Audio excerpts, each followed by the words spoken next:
مسلم personal board کے اختلافات اب کھل کر سامنے آ گئے ہیں۔ حیدرآباد میں بورڈ کا اجلاس جاری ہے، لیکن مولانا سلمان حسینی ندوی نے اجلاس کا بائیکاٹ کر دیا اور اب وہ حیدرآباد سے واپس ہو رہے ہیں۔ مولانا سلمان ندوی نے ہمارے نمائندے سنجے تیواری سے بات کرتے ہوئے کہا کہ بورڈ صرف چند لوگوں کے ہاتھوں کا کھلونا بن گیا ہے۔ انہوں نے بورڈ کے ترجمان سجاد نعمانی پر سنگین الزامات بھی لگائے۔ مولانا سلمان نے مسجد منتقل کرنے اور شری روی شنکر سے ملاقات کو درست قرار دیا۔ ناظرین آئیے مولانا سلمان کی ہمارے نمائندے کے ساتھ خصوصی بات چیت آپ کو سنواتے ہیں۔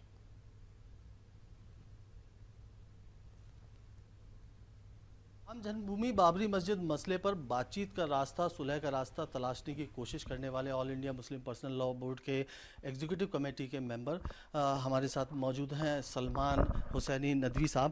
ندوی صاحب، آپ نے اتنی محنت کی، اتنی کوشش کی، آپ کی ساری محنت پہ تو پانی پھر دیا؟ نہیں، میری محنت پر پانی مسلم پرسنل لاء بورڈ کے چند لوگوں نے پھیرنے کی کوشش کی ہے، لیکن ہماری قوم نے نہیں پھیرا، اور ہندو مسلم جتنے بھی ہیں ان کو ہماری بات سے اتفاق ہے۔ سب لوگ حل چاہتے ہیں، باہر چاہتے ہیں۔ لوگ عدالت کا دروازہ کھٹکھٹاتے رہے، 25 سال گزر گئے، 25 سال اور گزریں گے، جو بوڑھے تھے مر جائیں گے، جوان تھے بوڑھے ہو جائیں گے۔ ہم چاہتے ہیں کہ اچھا فیصلہ ہو، جلدی فیصلہ ہو۔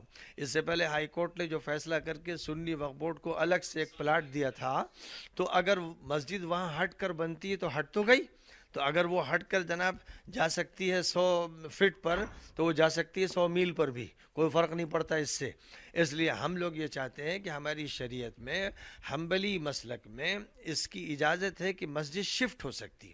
ہم مسجد کو دوسری زمین پر شفٹ کرنا چاہتے ہیں، جہاں ہم ایک اسلامک یونیورسٹی بنانا چاہتے ہیں اور مسجد الاسلام بنانا چاہتے ہیں، اور اس میں ہندو مسلم سب ساتھ ہیں۔ سب یہ چاہتے ہیں کہ جو ان کا کام ہے، بھائی مندر بنائیے آپ اور ہم مسجد بنائیں، تو ہم مسجد بچانا چاہتے ہیں، ہم نماز پڑھنا چاہتے ہیں، ہم بھگوان کی، ایشور کی، اللہ کی عبادت کرنا چاہتے ہیں۔ لیکن all India Muslim personal law board کی کل میٹنگ میں پھر جب آپ نے یہ بات رکھی تو کیا ہوا؟ جب وہاں میں نے یہ بات رکھی تو میں نے یہ دیکھا کہ جیسے لگتا تھا کہ پری پلان کوئی گیم ہے، اور کمال فاروقی صاحب اور قاسم رسول صاحب نے ہلڑ مچانا شروع کیا۔ میرے لیے بولنا مشکل ہوا۔ دوسری بات میں نے یہ کہی تھی کہ سب سے سنگین اور گمبھیر مسئلہ یہ ہے کہ جو اسپوک پرسن ہے پرسنل لاء بورڈ کے سجاد نعمانی صاحب، انہوں نے یہ بیان دیا ہے جو نیٹ پر چل رہا ہے، لاکھوں لوگ دیکھ چکے ہیں، کہ اس ملک کو بھی برما بنانا ہے، اور میانمار کی طرح جیسے روہنگیا کو وہاں مارا گیا ویسے یہاں مارا جائے گا۔ ہر ضلع میں ہتھیار تقسیم ہو چکے ہیں، انہوں نے اس پر قسم کھائی، اور ان کا وہ ویڈیو موجود ہے۔ اسی طرح انہوں نے یہ کہا کہ آر ایس ایس کے کیمپوں میں جاتا رہا ہوں، اور آر ایس ایس کے لوگوں سے میرے ذاتی تعلقات ہیں۔ تو اب میں یہ جاننا چاہتا ہوں آر ایس ایس کے لوگوں سے، آپ کے میڈیا کے تھرو، کہ بھئی وہ کون لوگ ہیں جن کے ان سے تعلقات ہیں، اور پھر اس کا مطلب یہ ہے کہ پورا پرسنل لاء بورڈ گھیرے میں آ رہا ہے۔ اس کا مطلب یہ ہے کہ جو اسپوک پرسن ہے وہ آر ایس ایس سے کیا ہدایت لیتا ہے، اور پھر وہ یہاں کیا ٹینشن پیدا کروا رہا ہے، میں نہیں جانتا۔ میں ان پر کوئی الزام نہیں لگا رہا ہوں، انہوں نے اپنے بیان میں یہ دونوں باتیں کہیں، جو اس کا مطلب ملک میں میسیکر ہوگا اور قتل عام ہوگا۔ تو میں یہ کہنا چاہوں گا سادھوؤں سے، سنتوں سے، حکومت کے ذمہ داروں سے، کہ اگر ایسی صورتحال ہے تو کنٹرول میں کیجئے۔ کون ہتھیار تقسیم کر رہا ہے؟ وہ تو قسم کھا کے کہہ رہے ہیں ہر ضلع میں ہتھیار تقسیم ہو گئے۔ تو جب اسپوک پرسن ایسی بات کہے تو اب آپ بتائیے کہ ایسے کسی بورڈ میں کیسے رہ سکتا ہوں؟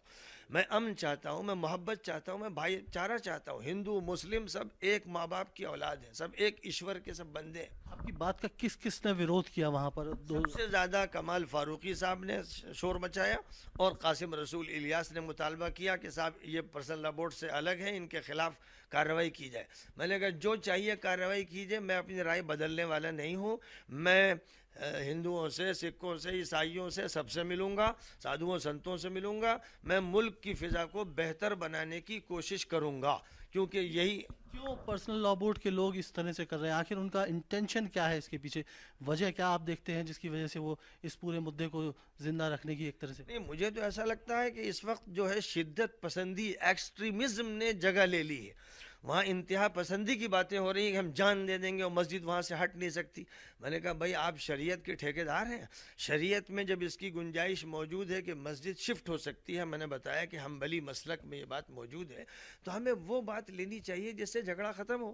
ہم مسجد میں بت نہیں رکھ رہے ہیں، یہ ہمارا کام نہیں۔ ہم تو ایک اللہ کی، ایک ایشور کی پوجا کی بات کرتے ہیں۔ میں نے روی شنکر سے کہا کہ سناتن دھرم میں ایک ایشور کی پوجا ہوتی ہے، ایک ایشور کی پوجا کے لیے آپ بنائیے عبادت گاہ، اور ہم بھی عبادت گاہ ایک اللہ کی پوجا کے لیے بناتے ہیں اور بنانا چاہتے ہیں. تو اس طرح ہمارے جھگڑے بھی ختم ہوں گے اور ایک ڈیوائن رول یا ڈیوائن لا چلے گا، جس کا مطلب ہم سب مذہب والے ایک ایشور کی پوجا کریں گے. آپ پرسنل لاء بورڈ کی میٹنگ میں کوئی بھی ایسا آپ کے پکش میں آپ کی بات کا انڈورس کرنے کے لیے آپ کے ساتھ نہیں آیا، یا کسی نے کہا یہ نہیں کہا کہ بات چیت کا راستہ کھلا رہنا چاہیے؟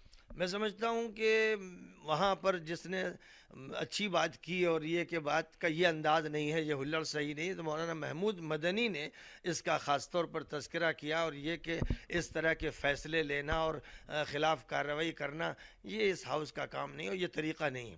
تو انہوں نے کم از کم اتنی بات کہی. رہ گئے ہمارے بزرگ مولانا سید محمد رابع حسنی ندوی صاحب، جو پرسنل لاء بورڈ کے صدر ہیں. وہ بہت ہی اچھے آدمی ہیں، اللہ والے آدمی ہیں، بہت ہی نرم مزاج ہیں. وہ بیچارے خاموش رہے. مولانا ارشد مدنی صاحب بھی ہماری محترم شخصیت ہے، میں ان کی عزت کرتا ہوں، وہ بھی خاموش رہے. انہوں نے بھی کوئی مداخلت نہیں کی، وہ صرف یہ تماشا دیکھتے رہے.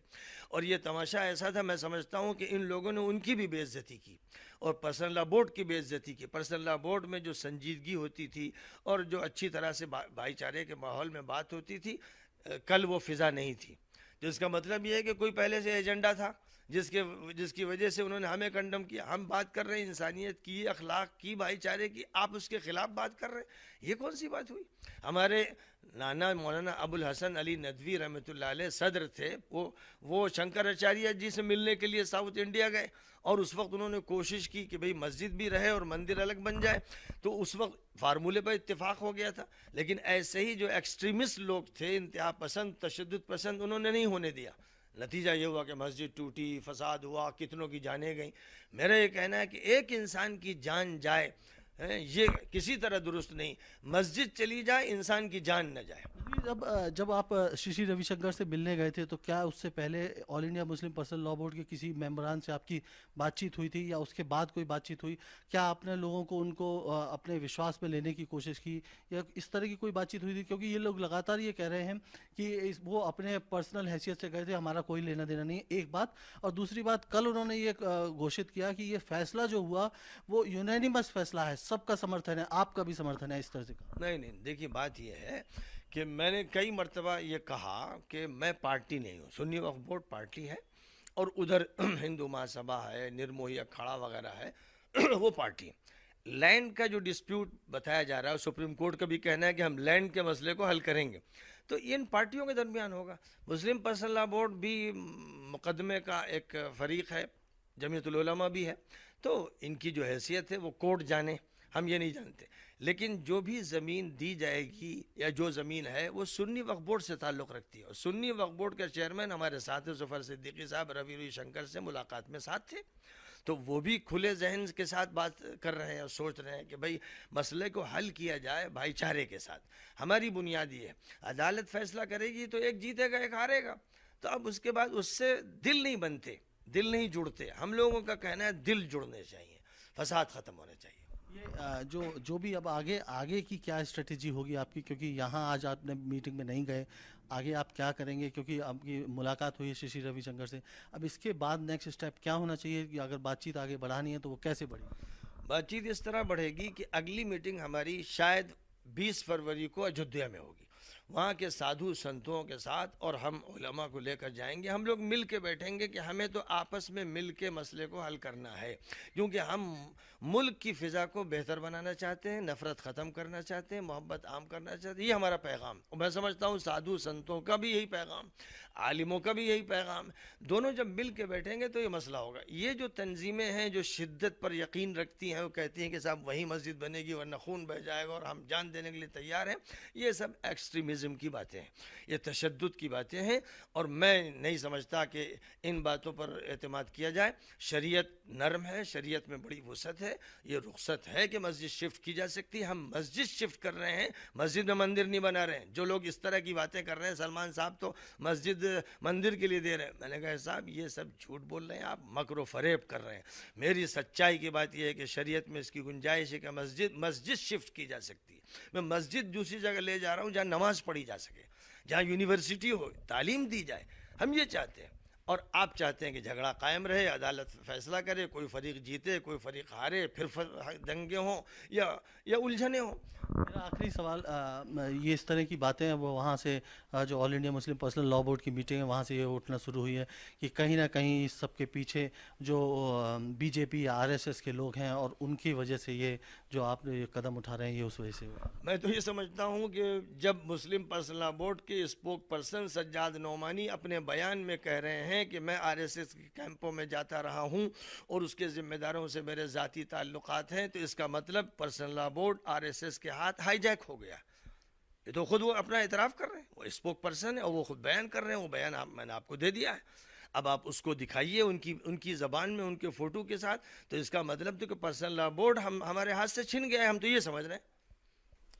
بہت بہت دھنیہ واد. تو یہ تھے سلمان حسینی ندوی صاحب, جن کا صاف طور پر کہنا ہے کہ جب وہ شری روی شنکر سے بات چیت کے بعد آل انڈیا مسلم پرسنل لا بورڈ کی ایگزیکٹو کمیٹی کی میٹنگ میں گئے تھے تو ان کو ایسا محسوس ہوا کہ جب پہلے سے کچھ پلانٹڈ تھا اور پہلے سے کچھ چیزیں ایسی تھیں اور ان کا اس میں اپمان بھی کیا گیا, ان کی بات نہیں سننے دی گئی. کل ملا کے وہ ایک امن کا راستہ چاہتے ہیں, بات چیت کا راستہ چاہتے ہیں, لیکن آل انڈیا مسلم پرسنل لا بورڈ کے سدسیہ جو ہے